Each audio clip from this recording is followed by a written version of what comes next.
नमो अरिहन्तानं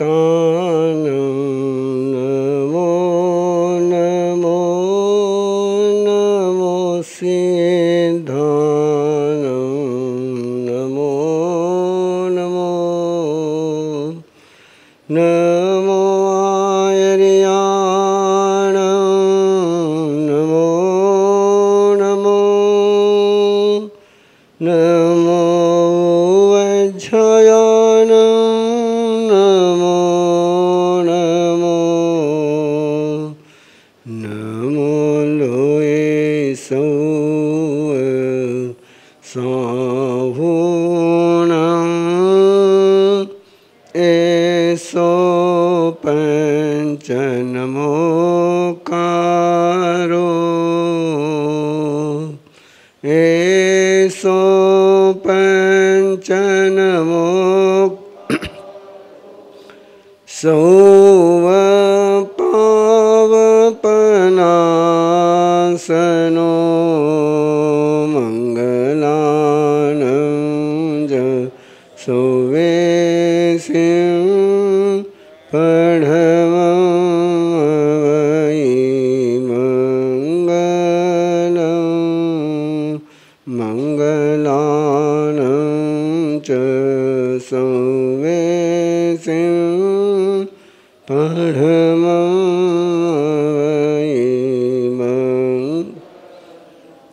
नमो चौविसाय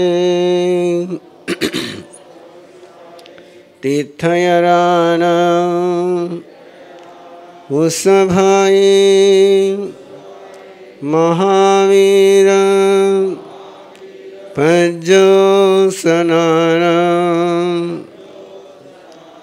इनमेव निगन्धं पावयन् सत्यम् अनुत्तरं केवलीयं परिपूर्णं नेयावयं संशुद्धं सल्लकतनं सिद्धिमगं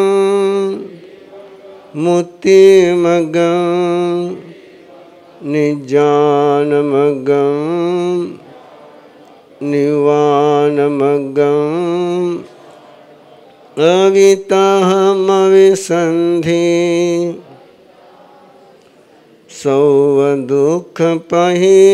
सौवदुःखपहीनमगम् इत्थं ठिया जीवा सिद्धन्ति बुझन्ति मुच्यन्ते परिनिर्वायन्ते सौवदुःखानमन्तं करन्ति तं धम्मं जिनधम्मं तीर्थयरधम्मं तं देवं जिनदेवं तीर्थयरदेवं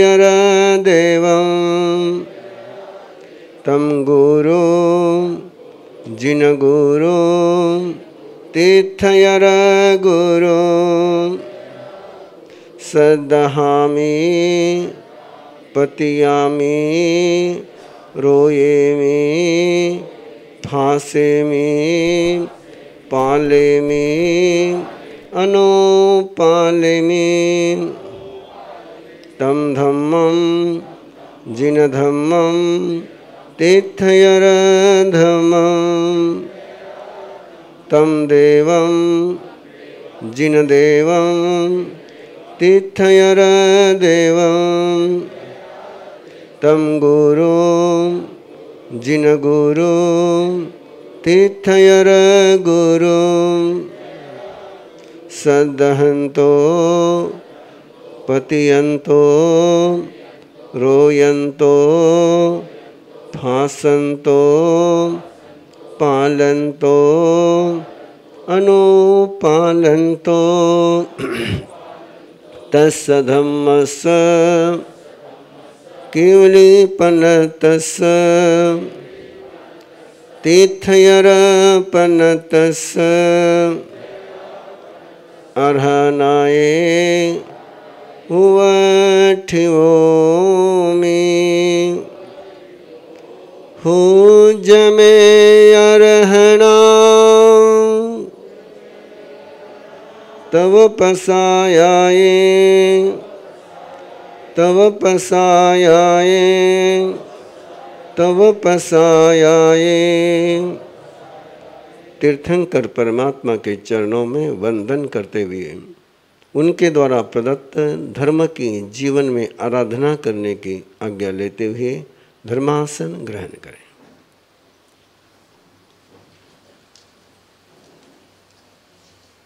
लोगस्य उज्जयगरे धम्म तीर्थ अरिहंते आगे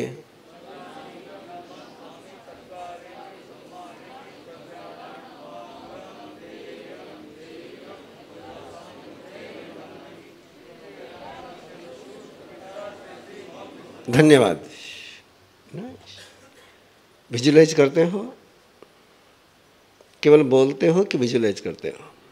विजुलाइज करेंगे। वैसा ही विजुलाइज करना है इच्छा कारणम संधि सबगम को।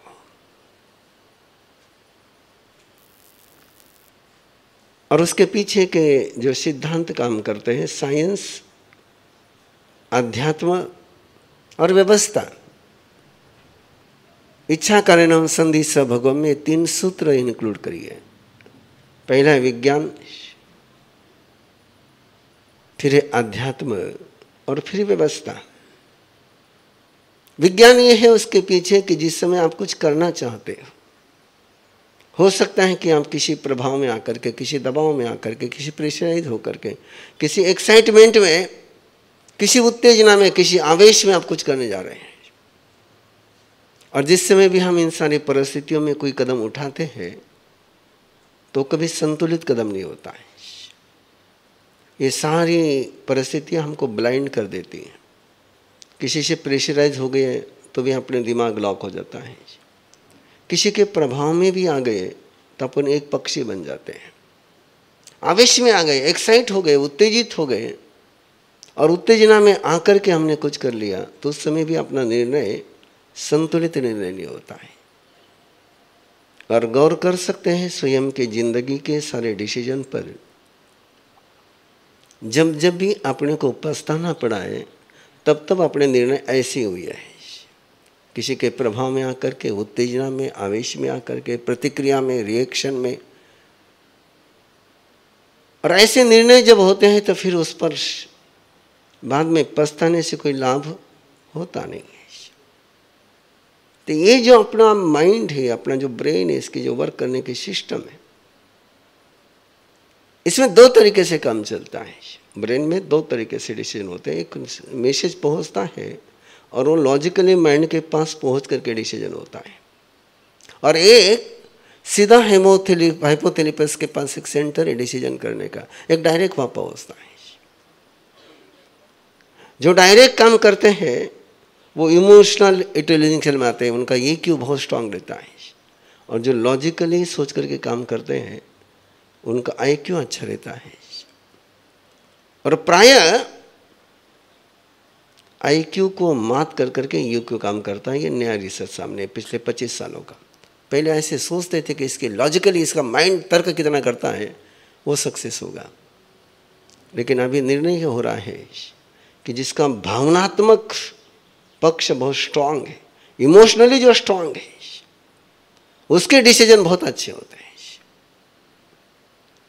और इस ब्रेन को इमोशनली ब्रेन को एक्टिव करने के लिए कहीं ना कहीं श्रद्धा का आलंबन लगता है, और श्रद्धा का आलंबन लिया तो ही इमोशनल ब्रेन एक्टिव होता है। दुर्योधन और अर्जुन में अंतर करना हो या पांडव और कौरवों में अंतर करना हो तो इतनी सी बात का है। पांडव कोई काम जब तक श्री कृष्ण नहीं थे तब तक मां को पूछे बिना नहीं करते थे, और दुर्योधन ने किसी को पूछने का काम ही नहीं। छोटा सा अंतर है, बहुत छोटा सा अंतर है। आपने तो स्कूल के किताबों में ही पढ़ा हुआ होगा और बाद में भी देखा होगा कि द्रौपदी का स्वयंवर में अर्जुन उसको जीत लेता है और पांचों ही पांडव लेकर के माँ के पास पहुंचते हैं। माँ उसमें बाथरूम में है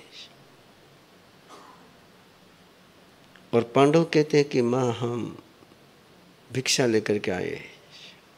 तो माँ अंदर से जवाब देती, पांचों में बांट लो। यद्यपि आपको वो निर्णय बड़ा कॉम्प्लिकेटेड लगता है, लेकिन याद रखना है उस एक निर्णय के कारण से पांडव एक रह पाए।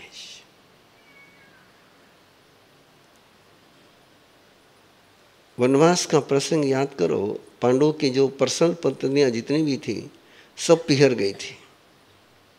एक भी पत्नी, पर्सनल पत्नी पांडवों की वनवास में साथ में नहीं थी।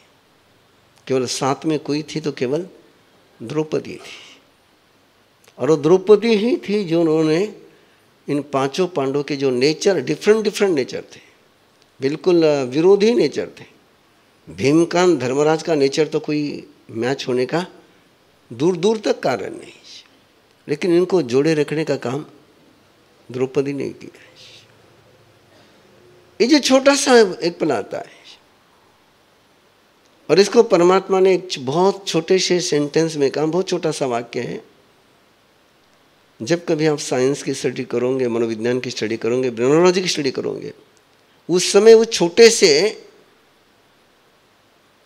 शब्द का महत्व आपको समझ में आएगा। विषमेज खनम मेकम, बोलिए विषमेज खनम मेकम। जैसे संत गोची लेकर के आया है, और गोची लेकर के आने के बाद उसने कौशक किया है, तो कौशक करते तुरंत आहार मत कर, एक क्षण विश्राम कर। कितना क्षण विश्राम लेना है?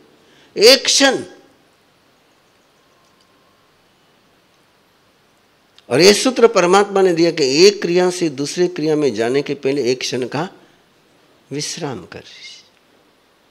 आप समझ सकते कि वो जो गैप होता है बीच में एक क्षण का, उसके कारण से पीछे की नेगेटिविटी आगे नहीं आती, पीछे का टायर्डनेस आगे नहीं आता है, वो काउंटर अलग हो जाता है।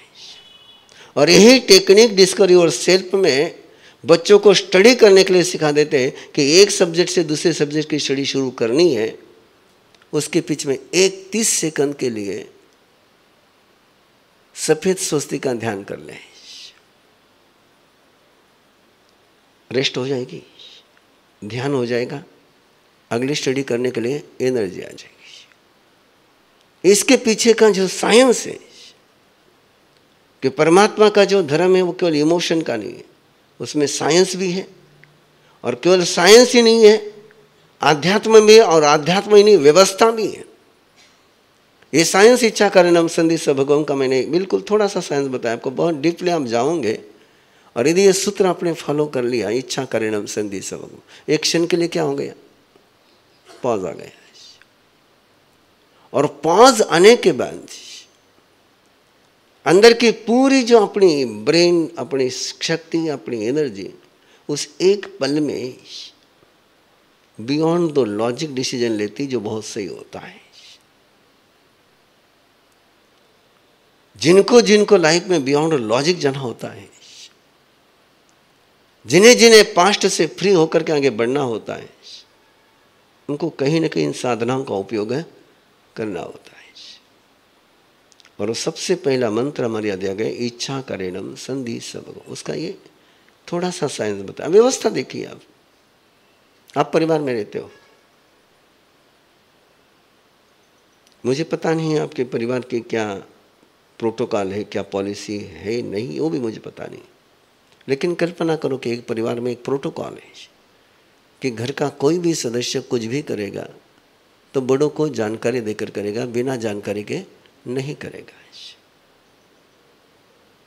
मैं कितने किस्से आपको सुना सकता हूँ, आपके पास भी बहुत सारे घटनाएं होगी कि बिना जानकारी दिए, बिना आज्ञा लिए जब काम करते हैं तो बाद में कोई गलत काम हो तो उसको क्या करना पड़ता है? छिपाना पड़ता है। और छिपाते छिपाते इतना कर्जा बढ़ जाता है कि आगे में हालत इतनी भयंकर हो जाती है। मैं एक प्रसंग दे रहा हूं आपको, चेन्नई का प्रसंग है। मैं व्याख्यान के जाने की तैयारी में था और हमारा डिस्कवरी सेल का एक ट्रेनर, उसके मिसेस का बर्थडे था, वो दर्शन के लिए आया, बर्थडे के मंगल पाठ लेने के लिए आया। और मैं साधना में से नीचे उतरा हुआ ही था। और जैसे उनका बर्थडे है तो मैंने कहा पहले एक नेम ले कि जिंदगी में कभी सुसाइड के इमोशन में नहीं जाएगी, फिर मंगल पाठ देता हूं। उसको देख करके मुझे लगा कि इसको ये पचकान देने चाहिए। और जैसे मैंने पचकान का प्रपोजल उसके पास दिया, उसके आंखों से आंसू बहने लगे। उसने कहा 3 बार मैं प्रयास कर चुकी हूं। मैंने छोटे संत को कहा कि तुम व्याख्यान में चले जाओ, मैं बाद में आता हूं। मैं उस कपल को लेकर के बैठा और बात करता गया तो पता चला कि बोले कुछ तो भी मेरे से छिपाते हैं, ये मेरे साथ शेयर नहीं करते। कुछ तो भी बात है बोले इनके लाइफ में कि जो मेरे से छिपा रहे, और मैं उससे टेंशन में हूं। बोले मैंने उससे बात करी और उसने बताया कि तुम्हारा कमोडिटी मार्केट का खेल। उस कमोडिटी मार्केट में शुरुआत में एक 5 लाख का माथे पर बोझ आ गया। और 5 लाख का माथे पर का बोझ तुरंत उतार नहीं पाया। इधर से ब्याज ले, उधर से ब्याज ले, उधर से ब्याज ले, और 5 सालों में वो पहुंच गया 40 लाख तक।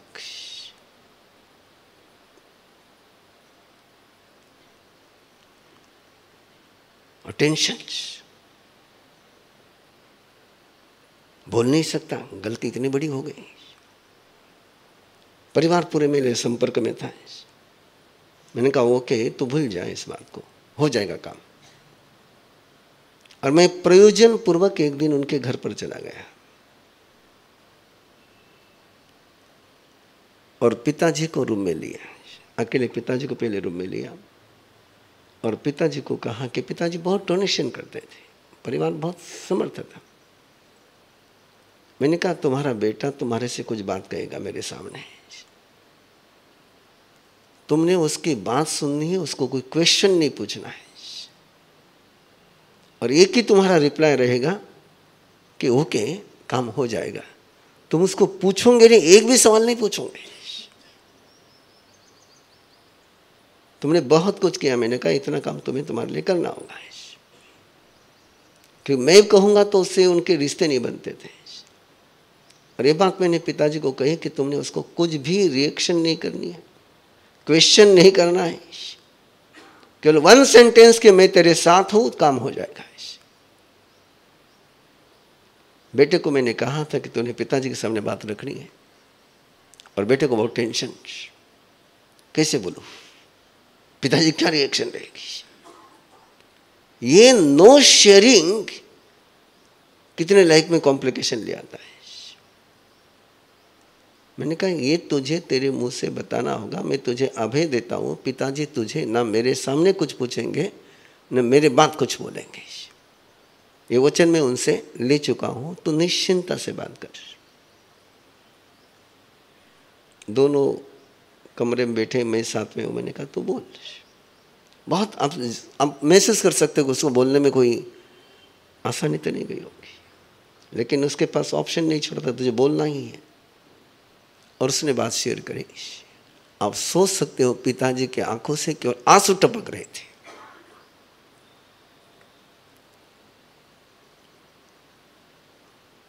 संभालना बहुत मुश्किल था। और पिताजी के आंसू देख करके बेटे के भी आंखों में आंसू थे। लेकिन पिताजी मेरे वचन में बंधे हुए थे और पिताजी ने एक ही बात उसको कही, ठीक है बोले, यहां से आगे बिना पूछे कुछ मत करना, ये मैं कर देता हूं। आप कल्पना नहीं कर सकते हो कि आपके मां बाप आपसे कितना प्यार करते हैं। हो सकता है वो आपको टोकते होंगे, हो सकता है आपको अनुशासन करते होंगे, हो सकता है कि उनका कोई शब्द आपके लिए गलत आपको लगता होगा, लेकिन कोई माँ बाप सपने में भी अपने संतति का बुरा नहीं सोचता है। बाद में पिताजी ने मुझे कहा कि बोले मार साहब पहले दिन मुझे क्या देता है तो 5 लाख में काम हो जाता है। इच्छा कारणम संधि संभोगम का एक एग्जाम्पल तुम्हारे पास है। ये व्यवस्था का सूत्र है। यदि आपको कहीं भी व्यवस्था घर की चलानी है, समाज की चलानी है, ऑर्गेनाइजेशन की चलानी है, तो उसमें इच्छा कारणम संधि संभोगम जहां नहीं है वो कोई ऑर्गेनाइजेशन सक्सेस नहीं हो सकता है।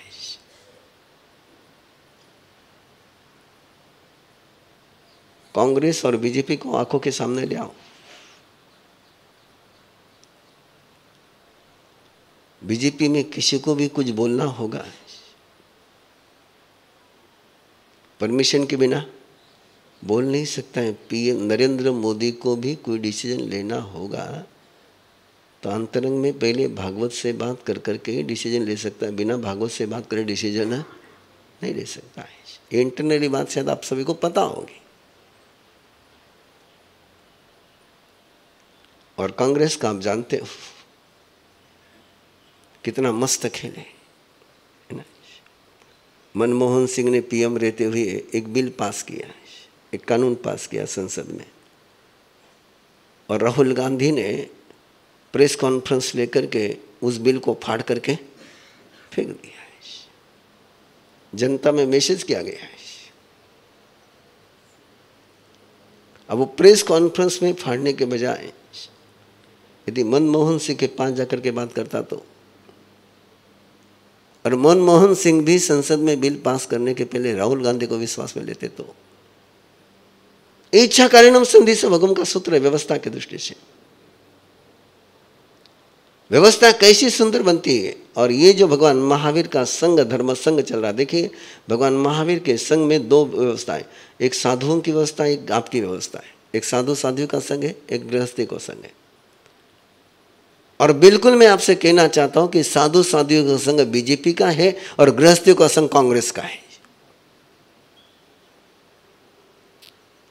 श्रावक संघ में और श्रावक समाज में किसी को कोई पूछने का काम है ही नहीं, जिसके मन में जो आया कर ले। और आप श्रमणियों की तरफ देखिए, उनको कोई विहार करना है, कोई चतुर्मास करना है, कोई डिसीजन लेना है, कोई दीक्षा देनी है, कुछ भी करना हो तो क्या करना होता है, इच्छा करेणम संधि संभोगम। और देखिए उसके कारण से क्या स्थिति है कि आज 2500 साल होते आए हैं, लेकिन संघ बिल्कुल साधु साधुओं का संघ बिल्कुल व्यवस्थित चल रहा है। और देखिए वो सूत्र श्रावक संघ में नहीं है तो क्या हालत है आपकी। कोई मालिक है जिसके जो मन में आया करता चला जाए। व्यवस्था में इच्छा कारणम संधि संभोगम का कितना असर होता है, कितने परस्पर में एक सौहार्द भाव और संयोजन बनता है, कैसा ऑर्गेनाइजेशन चलता है। नेपोलियन युद्ध भूमि पर था। युद्ध के समय में रात का समय, और उसने कहा था कि कोई भी कहीं पर भी लाइट नहीं रहे, दिया नहीं रहे, क्योंकि दुश्मन को पता नहीं चलना चाहिए। और नेपोलियन एक अलग तरीके का नेता था। वो केवल ऑर्डर दे करके ही सोता नहीं था, ऑर्डर का इम्प्लीमेंटेशन होता है कि नहीं होता उसको चेक भी करता था। और रात के समय में 10-11 बजे वो अपने छावनी का ऑब्जर्वेशन करने के लिए चला। और ये तो आपको पता ही है कि पूरे अंधियारे में कहीं पर भी छोटी सी मोमबत्ती भी जल रही होगी तो तुरंत नजर आती है। एक सैनिक सब सोने के बाद हल्की सी मोमबत्ती जला करके अपने घर पर पत्र लिख रहा था। नेपोलियन चुपचाप उसके पीछे जाकर के खड़ा हो गया है। उसको पता ही नहीं चला कि कोई उसके पीछे आकर खड़ा हो गया है, क्योंकि पत्र लिखने में इतना वो दत्तचित्त था। और उसने, नेपोलियन ने पूरा पत्र पढ़ा है, उसने अपने घर पर पत्र लिखा था। और जब उसका पूरा पत्र पूरा हो गया, नीचे वो लिख रहा था, तो बोले एक लाइन और लिख दे, ये मेरा आखिरी पत्र है, it is my last letter. और उसने पीछे मुड़ करके देखा कि नेपोलियन खड़ा है। उसने पूछा नहीं क्यों लिखूं, लाइन लिख दी। और दूसरे दिन जिस समय परेड के लिए भूमि पर आए तो नेपोलियन ने उस व्यक्ति को सामने लाया। इस व्यक्ति ने अनुशासन का उल्लंघन किया है, इसने मोमबत्ती जलाई है और इसने घर पर आखिरी पत्र लिख दिया है और पूरी परेड के सामने उसको मौत की सजा दे दी। ये व्यवस्थाएं बनती है और इस व्यवस्था के बल पर दुनिया में 3 धर्म, 3 ऑर्गेनाइजेशन बहुत स्ट्रांग बने हुए हैं। एक सिख, दूसरा इस्लाम, तीसरा क्रिश्चियन। कि इनके क्या होता है, सेंट्रलाइजेशन है। किसी को भी कुछ करना हो तो वहां से ऑर्डर लिए बिना नहीं कर सकता है। अकाल तख्त का हुक्म निकल गया कि कोई सामने चलता नहीं। एक बार फतवा निकल गया कि किसी मुस्लिम की उसके खिलाफ जाने की ताकत नहीं। और एक बार ऑर्डर निकल गई पोप की तो कोई क्रिश्चियन कुछ नहीं कर सकता है। इच्छा कारणम संधि स भगवम के कारण से ऑर्गेनाइजेशन कितने स्ट्रांग होते, ये व्यवस्था का बता रहा हूं मैं आपको। इच्छा कारणम संधि स भगवम, ये सारे आगम के सूत्र में आपके सामने दे रहा हूं। ये पाठ तो सबको आता ही है। मैंने कल उसका अर्थ आपको बता दिया कि इच्छा कारणम संधि स भगवम का अर्थ क्या होता है। गड़बड़ी कहाँ हो गई, आपने केवल उसको सामयिक के पाठ में रख लिया। आपको क्या लगता है केवल सामयिक करनी तभी इच्छा कारणम संधि स भगवम बोलना, बाकी सबके लिए अपन खुले हो गए। वहां तो आज्ञा लेनी है, बाकी सारा काम बिना आज्ञा का करना है। लेकिन ऐसा नहीं है। इच्छा कारणम संधि स भगवम यदि जीवन में नहीं उतर पाया तो परिस्थितियां यही बनेगी। ये व्यवस्था का सूत्र। विज्ञान ध्यान में आ गया, विज्ञान ध्यान में आ गया, व्यवस्था का पक्ष ध्यान में आ गया। आइए आध्यात्म की ओर। क्यों इच्छा कारणम संधि स भगवम? आप और मैं कितना जानते हैं? मेरी बात कर रहा हूं मैं आपसे। 1989 के बाद हम परभनी में थे और मेरी दीक्षा को केवल 5 साल ही हुए थे, लेकिन शुरू से मैं थोड़ा सा अलग तरीके से चल रहा था। तो बहुत सारे लोगों के साथ चर्चाएं चल रही थी। उसमें नॉन जैन लोग भी थे, वकील भी थे, डॉक्टर भी थे, सीए भी थे। और तर्क तो मैं हुई मास्टर, उसका मैं टीचर भी रह चुका हूँ, पढ़ाता भी था तार्किक शास्त्र, लॉजिक मैंने पढ़ाया है। तो रमेश शर्मा नाम के एक व्यक्ति ने एक सवाल पूछा, वकील था वो। बोले महाराज साहब तुम यहाँ इतने तर्क करते हो, इतने तर्क करते हो, गुरुदेव के सामने तुम तर्क क्यों नहीं करते हो? वो जो कहते हो कैसी बात मानते हो? मैंने जिंदगी में मेरे गुरु के सामने कोई तर्क नहीं किया, और बाकी कोई भी आ जाए माई का लाल,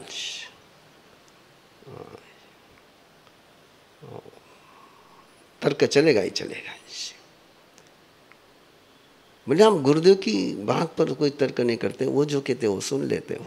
अब मैं उस समय उनके सामने था, सारे जैन जैनेतर बैठे थे, अध्यात्म कहाँ बताओ उनको, तो मैंने सिंपल नॉलेज बताया उनको। मैंने कहा मैं 22 फुट की ऊंचाई पर हूँ। कितनी ऊंचाई पर हूँ? 22 फुट की ऊंचाई पर हूँ, और मेरे गुरुदेव 79 फुट की ऊंचाई पर है। अब 79 फुट की ऊंचाई से जो दिख रहा है वो 22 फुट की ऊंचाई से दिख सकता है क्या? और 79 फुट की ऊंचाई से कोई नॉलेज मुझे मिल रहा है, तो उसको मैंने ये कहना कि मुझे दिखता नहीं इसलिए तुम गलत हो। गुरुदेव कितने फुट की ऊंचाई पर है? एक साल का 1 फीट तो पकड़ लो। यदि मेरे 22 फीट है तो गुरुदेव के, और 79 फीट के ऊंचाई से उनको कुछ दिख रहा है, और मुझे वो 22 फुट की ऊंचाई से दिखने का कोई सवाल होता ही नहीं है। यदि 79 फुट के ऊंचाई का बिना 79 फुट के ऊंचाई पर गए मुझे मिलता है, तो मैंने क्या आर्गुमेंट करना, क्या है? मैंने क्या करना चाहिए? इतने हंसे सब लोग, बोले आप गजब के हो कि आपने अंधश्रद्धाओं को भी वैज्ञानिक रीति से सिद्ध करके बताया। बोले ये क्या था? बोला ब्लाइंड फॉलो था। मैं मेरे गुरुदेव का ब्लाइंड फॉलो। मैं वहाँ दिमाग चलाता नहीं हूँ, आज भी नहीं चलाता, आज भी नहीं चलाता हूँ। मैं आपसे सारे प्रसंग शेयर नहीं करूँगा, लेकिन मैं आपको कहता हूँ इच्छा कारणम संदिश भगवान, ये मेरा 100 है। मैं मेरे गुरु के और परमात्मा को मेरा ड्रीम, मेरा सपना बताए बिना मैं कदम उठाता नहीं हूँ। और अब सोचिए, तीर्थंकर परमात्मा है ना, गुरुदेव तो 79 फुट के ऊंचाई पर, और तीर्थंकर परमात्मा शिखर पर है। और खाई में रहते हुए मुझे शिखर का कोई नॉलेज सहज मिलता होगा, तो मैंने लेना चाहिए नहीं लेना चाहिए? आपने लेना चाहिए नहीं लेना चाहिए? इच्छा कारणम संदिश भगवान। तीर्थंकर परमात्मा सर्वज्ञ है, सर्वदर्शी है। आप उनको जानते नहीं जानते, लेकिन वो आपको जानते। आप उनको देख पाते नहीं देख पाते, वो आपको देखते हैं। आप उनकी बात आपके पास पहुंचाने का सामर्थ्य उनके पास है, आपकी बात उनके पास पहुंचाने का सामर्थ्य आपके पास है। एक एक वाक्य को अच्छी तरह से लेना है। उनके पास ये सामर्थ्य है कि अपनी बात आपके पास पहुंचा सके। अपने पास वो सामर्थ्य नहीं कि अपन अपना उनके पास पहुंचा सके, लेकिन वो जानते हैं मैंने उनसे क्या बात करी है। मैं नहीं जानता हूं उन्होंने जाना कि नहीं जाना, लेकिन वो जानते हैं। आगम का एक बहुत शायद आपके लिए दिमाग के ऊपर से जाएगा, लेकिन सुन लो, है ना। कुछ बातें थोड़ी सी दिमाग के ऊपर की भी कभी कभी सुनाऊंगा, तो सुनते ले जाना, है ना। देवलोक में अनुत्तर विमानवासिक देवता थे। कौन से देवता? अनुत्तर यानी श्रेष्ठतम देवता, जो एक बार वहाँ जन्म लेते हैं। उनकी उत्कृष्ट आयुष्य 33 सागरोपम की है, और 3300 सागरोपम की आयुष्य, इसका मतलब है 33 पखवाड़े में एक बार श्वास लेते हैं। कितने पखवाड़े में? गणित लगा लो।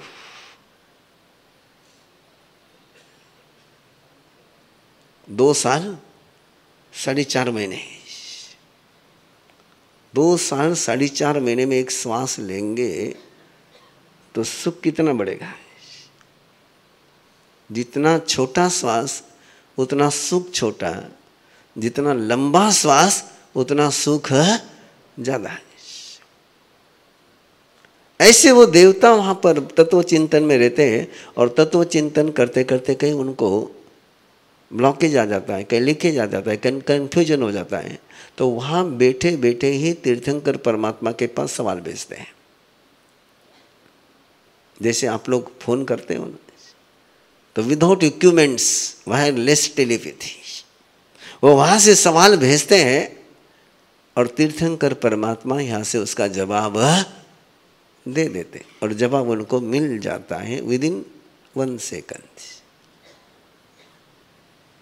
इच्छा कारणम संदिश भगवान। पहले आपका लोगस कराया है ना, अब इच्छा कारणम संदिश भगवान की बात आपके साथ चल रही है। ये उसके पीछे का अध्यात्म है कि क्या हमें तीर्थंकर के शक्ति का, तीर्थंकर के ज्ञान का, तीर्थंकर के पुण्य का उपयोग करना चाहिए, नहीं करना चाहिए। आपसे पूछ रहा हूँ, बोलिए, सिंपल सवाल है। पुण्य का उपयोग करना चाहिए, नहीं करना चाहिए? ये करने का मंत्र है इच्छा कारेणम संधि सह भगम। एक सवाय झेड़ ये काम मेरे करने की इच्छा है। मैंने कल आपको बहुत डिटेल में बताया। मैं गुस्सा करना चाहता हूँ, मैं झगड़ना चाहता हूँ, मैं ये करना चाहता हूँ, मैं वो करना चाहता हूँ, मैं वो करना चाहता हूँ। आप क्या करना चाहते हैं इस पर मेरा कुछ भी बंधन नहीं है। मैंने केवल इतना आपको कहा, जो करना है परमिशन लेकर के करो, बिना परमिशन के मत करो।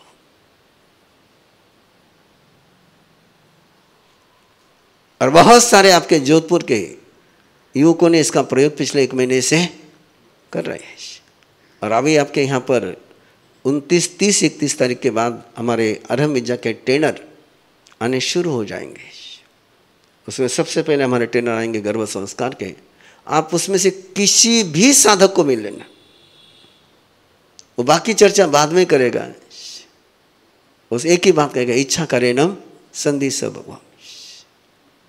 और उनके पास इतने टिष्टुमुनियल, इतने अनुभव इस बात के कि इच्छा करेणम संधि सह भगवान को कैसे रास्ता बताता है, कैसे रास्ता बताता है कि तीर्थंकर का उजाला लेने के लिए आप तैयार रह जाओ तो उजाला आपको मिलेगा।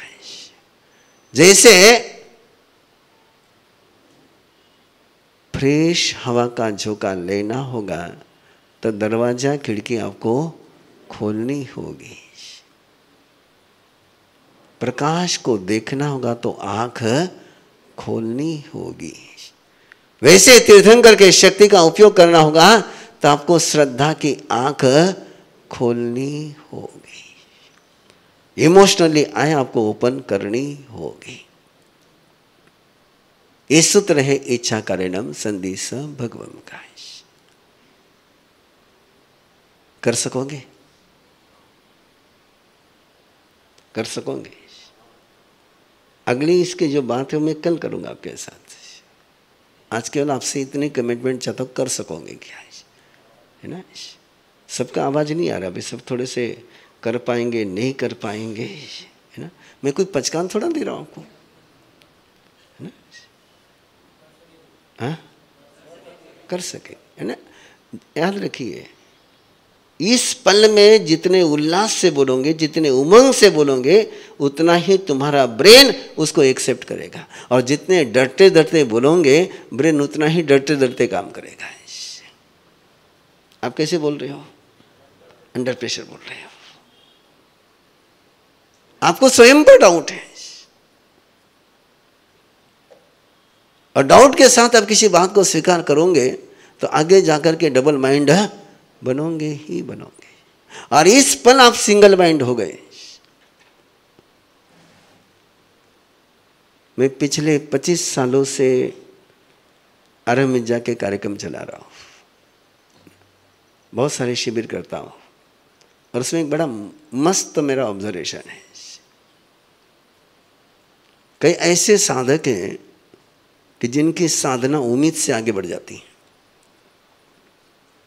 और कई ऐसे साधक हैं कि पिछले 20 सालों में जहां से शुरू करा वही के वही हो। कितने सालों में? और कई ऐसे साधक हैं जिन्होंने 1 साल में जंप लगा ली। और उसका ऑब्जर्वेशन का सूत्र जो मेरा वो इतना ही है कि हमने साधना दी है और उसने उस समय उल्लास से ग्रहण करी है, काम हो गया। और मैंने साधना दी है और उसने सवाल पूछा है, मां साहब इसो हुए कि कल्याण हो गया। मैं उसी समय समझ जाता हूं कि बीज बोया नहीं गया है, इसने स्वीकार ही नहीं। इसने जिस समय दिया जा रहा था उस समय ग्रहण किया ही नहीं। ये उस समय ग्रहण कर लेता हो जाता है, फिर मैं बाद में कुछ नहीं होता है। वो एक पल रहता है कि जिस समय दिया जाता है ना, उस समय कोई उल्लास से, उमंग से, अब वो भाव से ले ले। मैंने जिंदगी में गलती करी है, आप मत करो। मैंने बहुत बड़ी गलती करी जिंदगी में शुरुआत में। मेरी 24 मार्च 1974 की दीक्षा है।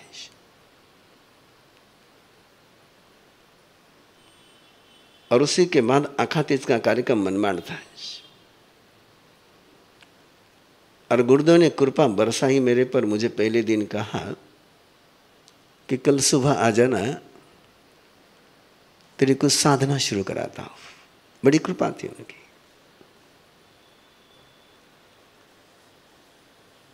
और मैं सुबह पहुंचा, और सुबह पहुंचने के बाद गुरुदेव मुझे साधना देना चाहते हैं। गुरुदेव साधना देने के लिए बिल्कुल पूरी तैयार हो चुके हैं। और मैंने एक छोटा सा बचपने की, नादाने की, नासमझी की गलती करी जिस पर मैं आज तक रोता हूं।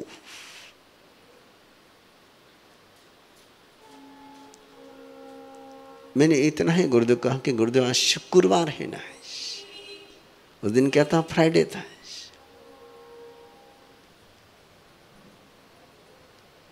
किस पर क्वेश्चन मार्क लगाया?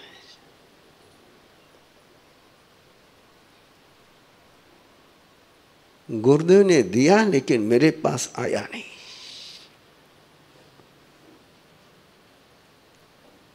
याद नहीं। यह इच्छा का मैं आपसे जब भी बात करता हूं तो परमात्मा के सिद्धांत भी आपके साथ है, साइंस भी आपके साथ है, और मेरी जिंदगी भी आपके साथ है। मैं आसमान के तारे तोड़ने पर विश्वास नहीं रखता। और ये बात मैंने जैसे आपसे कही है, वैसी ये बात मेरे आरंभ में जाके हर ट्रेनर को मैंने बताई कि गलती मैंने जिंदगी में करी है,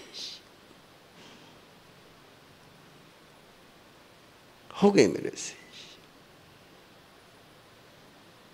और आज दिन तक मैं उस पर केवल आंसू बहाने के अलावा कुछ नहीं कर पाता हूं। इसलिए आपसे आग्रह है कि अपनी कमिटमेंट कैसी होनी चाहिए? उत्साह के साथ, उल्लास के साथ, उमंग के साथ। और अब जिंदगी में देखना, जिसको तुम उल्लास के साथ स्वीकार करते हो, उमंग के साथ स्वीकार करते हो, वो काम 100% होता ही होता है। और जिसको तुमने 10-20% में शुरू किया, वो 10-20% क्या तुम्हारे 99% का भी होगा तो वो सारा जीरो हो जाता है। तो एक बार फिर आपसे पूछ रहा हूँ, इच्छा करेनम संधि स भगवान का उपयोग प्रयोग करोगे क्या? यस, ये उत्साह चाहिए, ये आवाज चाहिए। और ये आवाज आपके अंदर के लिए, मेरे लिए नहीं। ये आवाज किसके लिए? आपके लिए। और आपकी आवाज जब आप सुनते हो, आपकी आवाज सुनते हो, तो आपकी आवाज को आप डिनाई नहीं कर सकते। आप दूसरे की आवाज को आराम से डिनाई कर सकते हो, लेकिन स्वयं की अंदर की आवाज सुनने का आप डिनाई नहीं कर सकते। इसलिए बुलवाया जाता है। बुलवाने के पीछे उद्देश्य क्या रहता है? कि मैंने बोला हुआ आप में रिकॉर्ड हो या नहीं हो, लेकिन आपने बोला हुआ आप में रिकॉर्ड होना ही होना है।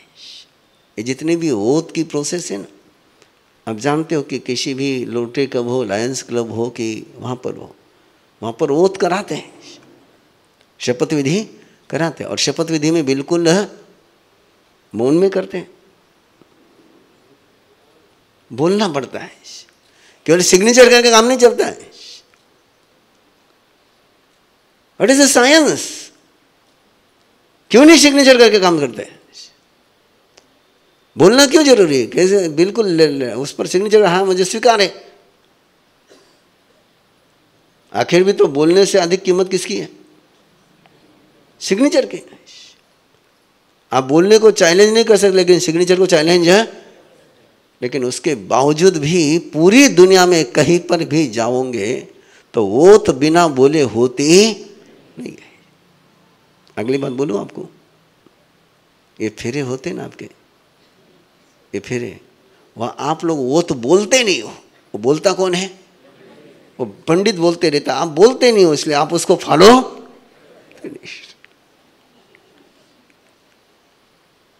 उसने क्या प्रतिज्ञा कराई आपको?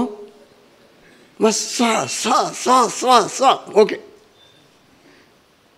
और उसका परिणाम देखिए कि वो कहते, उसने बोला, उसने सुना।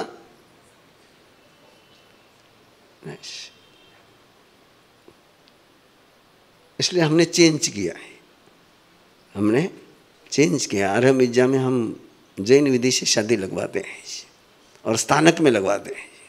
कहाँ लगवाते हैं? स्थानक में लगवाते हैं। सुन करके थोड़ा सा चक्कर नहीं आ जाए आपको, है ना। और शादी जब स्थानक में होती है तो आप सोचो कितने पापों से बच जाते हैं। No lighting, no flowering, no drinking, no night eating, no dancing. सारा काम कब हो जाता है? दिन में हो जाता है। और आप सोच सकते हो कृष्ण की शादी कहाँ होती है? सरदार जी की शादी कहाँ होती है? मुस्लिम की शादी कौन कराता है? और आपके क्या हवाले है?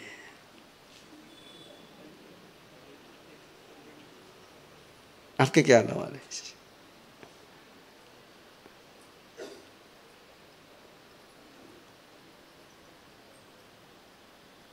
2006 से हमने उद्योग शुरू कराया शादी का। अभी तो हमारे ट्रेनर कराते हैं, हमने ट्रेनर तैयार कर दिए और उसमें हमने एक ही काम किया है कि दोनों से बुलवाते हैं। क्या? हम बुलवाते हैं। जो जैन धर्म के अनुसार जो विधि, वो केवल ऐसा नहीं कि हमारे ट्रेनर बोलते चले जाते हैं, वो मुख बिल्कुल वो मुख फिल्म चलती रहती है ना, वैसा नहीं। उनसे बुलवाते हैं। वो बुलवाते तब तो जाकर के कमिटमेंट पूरी हो पाती है। बिना बुलवाए वो बोला, मैंने थोड़ा बोला, जो बोला वो जाने, है ना। तो ये ओत का साइंस है इसके पीछे। इसलिए हमेशा ये अपने यहाँ की विधि है कि जब भी अपन कुछ लेते हैं तो उसके मन से नहीं लेते, उसके पीछे हाथ भी जोड़ते हैं, जुबान का भी प्रयोग करते हैं और मन का भी प्रयोग करते हैं। ये आपके पास 3 योग है, 3 फैक्ट्री। कितनी फैक्ट्री है? एक मन की फैक्ट्री है, एक वचन की फैक्ट्री है, एक काया की फैक्ट्री है। ये 3 फ्यूज है ना। और आपकी लाइफ 3 फ्यूज से ही चलेगी। वो सिंगल फ्यूज लगाओगे तो लाइट चलने वाली। आप प्राय सिंगल फ्यूज पर काम करना चाहते हो, है ना। झगड़ा आप 3 फ्यूज में करते हो। झगड़े में आपके तीनों ही फ्यूज चलते रहते हैं। झगड़ा कभी आप मन में नहीं करते, है ना। झगड़ा मन से भी करते हो, बोलते भी हो, फिजिकली भी करते हो। जैसी माला की बात आती तो मन से कर लेते हो और फिर आप पता है कि जितना मज़ा झगड़ने में आता उतना मज़ा माला में नहीं आता है। क्यों? Single phase. तो कितने फेस से काम होना चाहिए? 3 फेस से। ये सारे सूत्र हैं इच्छा कारणम संधि भगवान के लिए। 9 बज रही है, आप आए और जो कल आए थे वो आज भी आए हैं, उनको मैं बहुत बहुत धन्यवाद देता हूँ। कंटिन्यू बने रहिए, निरंतर बने रहिए। एक ध्येय है, एक सपना है, एक अरमान है। महावीर आपके हो जाए, महावीर के आप हो जाए। इस सारे कार्यक्रम का उद्देश्य केवल इतना है।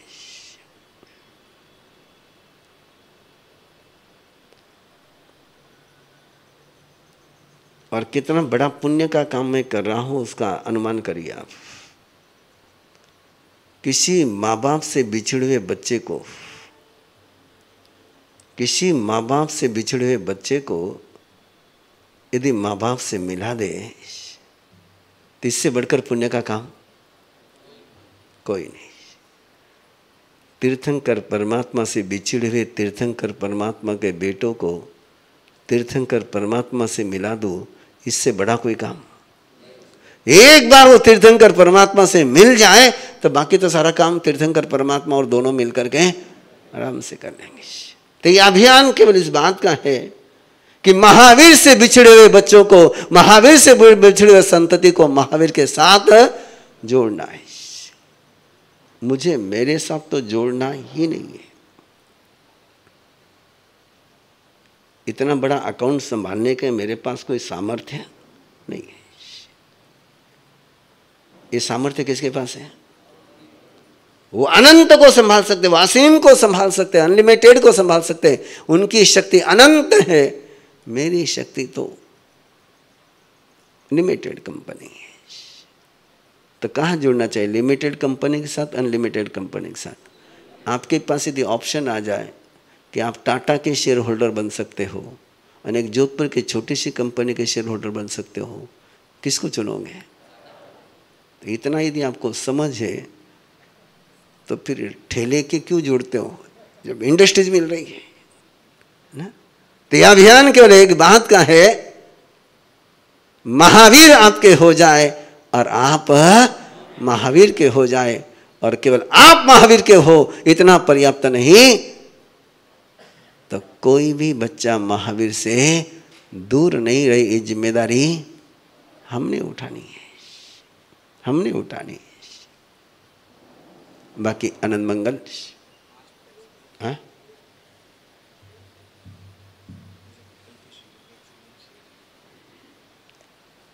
मेरी ओर से मैंने टाइम पर कार्यक्रम पूरा कर लिया। आशीष आपके 5 मिनट मांग रहा है और आपको 5 मिनट उसको देने चाहिए कि उसने 72 आवर्स का शिविर 72 आवर्स ये चुपचाप बैठा रहा है। सबसे बड़ी बात तो क्या है ना, मौन में रहा। और कल रात में मुझे वो ज्ञानचंद जी आकर के मिले, बोले महाराज साहब जिंदगी में पहली बार इतनी देर मौन रहा, 2 घंटे से अधिक चुप नहीं रह सकता बोले। तो वो अपना कोई अनुभव 72 घंटे के शिविर का शेयर करना चाहता है। इच्छा कारणम संधि सह भगवन, पंच परमेष्ठी को नमन। आप सभी को सादर जय जिनेन्द्र। पुरुषाकार साधना जो मैंने अभी कल ही संपन्न की है, मेरे लिए ये नाम भी नया था, पुरुषाकार होता क्या है। और जैसे अपन किसी नई जगह जाते हैं, कोई हिल स्टेशन जाते हैं, तो अपन जब जाके आते हैं लौटते हैं तो अपना एक्सपीरियंस जरूर सभी के साथ शेयर। बहुत अच्छी जगह थी, वहाँ आप भी जाना, मतलब तो मुझे भी यही लगता है कि मैं मेरा एक्सपीरियंस आपके साथ शेयर करूं, क्योंकि गुरुदेव का आज अष्टमंगल का शिविर आज से शुरू हो रहा है 72 घंटे का। तो मेरा एक्सपीरियंस था, मतलब जब हम शिविर को मैंने रजिस्ट्रेशन करवाया तो मन में एक शंका थी कि मैं शिविर को कर पाऊंगा या नहीं, क्योंकि सबसे छोटी उम्र का मैं ही शिविरार्थी उस शिविर में था, बाकी सभी मेरे से सीनियर ही थे। और अब मतलब धर्म से बिल्कुल अनटच था मैं। और जब गुरुदेव का सानिध्य मुझे शिविर में प्राप्त हुआ तो गुरुदेव ने जो मुझे स्वयं की यात्रा, हम सबको मतलब स्वयं की यात्रा करवाने का जो शुरू किया, रिलेशन, कनेक्शन और डिवोशन, इन 3 के बेसिस पे गुरुदेव ने ये यात्रा शुरू करी हमारे शिविर की।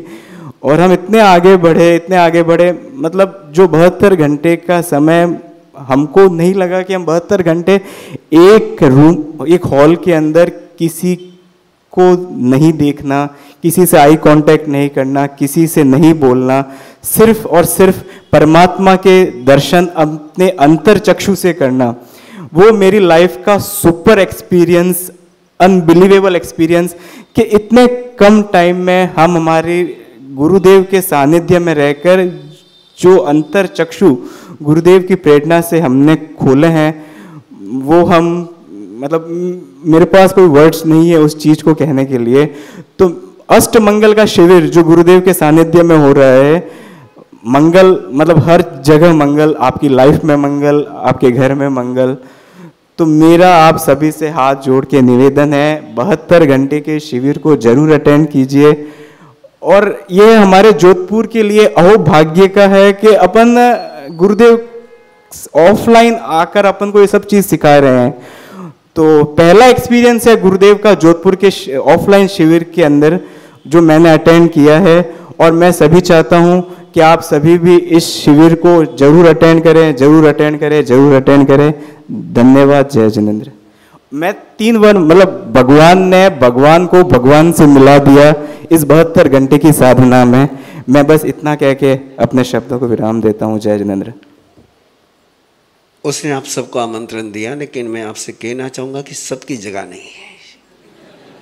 है ना। वो कई उस आशीष का आमंत्रण इनके जोधपुर वालों ने स्वीकार कर लिया, तो आज शाम को तो उसके पास वो भी व्यवस्था नहीं कर पाएगा, सब आ गए तो कहाँ करेगा भैया। क्योंकि इस हॉल में जो आपके पड़ोस में कम्युनिटी हॉल है, उसमें मैक्सिमम हम 60 लोगों को ले सकते हैं। कितने? 60 लोगों को। उससे अधिक तो हम ले ही नहीं सकते। इसलिए आज शाम को अष्टमंगल का शिविर शुरू हो रहा है। पुरुषाकार का शिविर पूर्ण हो चुका कल, और सभी मस्ती में रहे, मैं भी मस्ती में रहा। और मैंने तो अभी एक वाक्य आपको बोला ही है, किसी माँ बाप से बिछड़े हुए बच्चे को माँ बाप से मिला देना है। उस समय माँ बाप के आँखों में और बेटे जी के आँखों में और उनको जो खुशी होती है, उससे बढ़कर के जिंदगी में कोई खुशी नहीं हो सकती। और किसी भगवान से बिछड़े हुए को भगवान को मिला देना है, इससे बढ़कर खुशी का अवसर क्या हो सकता है। उसने आपको बिल्कुल फूल वाली बातें बता दी हैं, लेकिन मैं थोड़ी कांटे वाले भी बातें बता दूं उसमें की। वहाँ जब मैं सुलाता हूँ तब इनको सोना होता है, और जब मैं उठाता हूँ तब इनको उठना होता है। और मैं इनको कोई कहता नहीं हूँ कि मैं 5 बजे आऊँगा कि 4 बजे आऊँगा कि 4:30 बजे आऊँगा। मैंने न मो अरी बोला कि नम तक तो इन्होंने उठ करके बैठना है, और ये सब बैठ जाते थे। मैंने कहा सो जाओ, और सो जाते थे। सुबह जाकर के जब देखता था कि जैसे सोए थे वैसे ही थे। हाँ, कोई करवट किसी ने बदली भी मुझे दिखी नहीं 3 दिन में, क्योंकि मैं ये सोए रहते थे तब मैं वहाँ जाता था। इनको सुलाने के बाद मैं वहाँ से बाहर निकलता था, और सुबह इनको उठाने के लिए पहुँचता था, कभी 4:30 बजे, कभी 4:45 बजे। और सोने का इनका टाइम होता था 10:30, 11:15 बजे।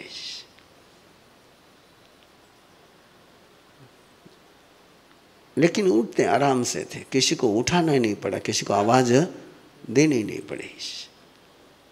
और जिनको चाय की आदत थी, आप सोच सकते हो कि जिनको चाय की आदत हो और वो 3 दिन बिना चाय के हेडेक के बिना रह जाए, उनका माथा नहीं दुखे, कि चाय वहाँ, चाय कॉफ़ी की वहाँ कोई गुंजाइश नहीं है, और आपके जोधपुर की मिठाई की भी वहाँ कोई गुंजाइश नहीं है। लेकिन ये मस्ती से इनको अच्छा लगा, खुशी की बात है। बाकी मंगल पाठ। चदारी मंगलम अरिहंता मंगलम सिद्धा मंगलम साहु मंगलम केवली पन्नतो धम्मो मंगलम। चत्तारी लघुतमा अरिहंता लघुतमा सिद्धा लघुतमा साहु लघुतमा केवली पन्नतो धम्मो लघुतमा। चत्तारी शरणं भवज्जामि अरिहंते शरणं भवज्जामि सिद्धे शरणं भवज्जामि साहु शरणं भवज्जामि केवली पन्नतम धम्मम शरणं भवज्जामि। अरिहंतों का शरणा, सिद्धों का शरणा, साधुओं का शरणा, दया धर्म का शरणा। 4 मंगल 4 उत्तम 4 शरणा। दुख हरना सुख करना और न शरणा कोई। जो भवि प्राणी करे आराधन अक्षय अमर पद। बोलो भगवान महावीर स्वामी की, आचार्य भगवंतों की, जिनेश्वर देव की।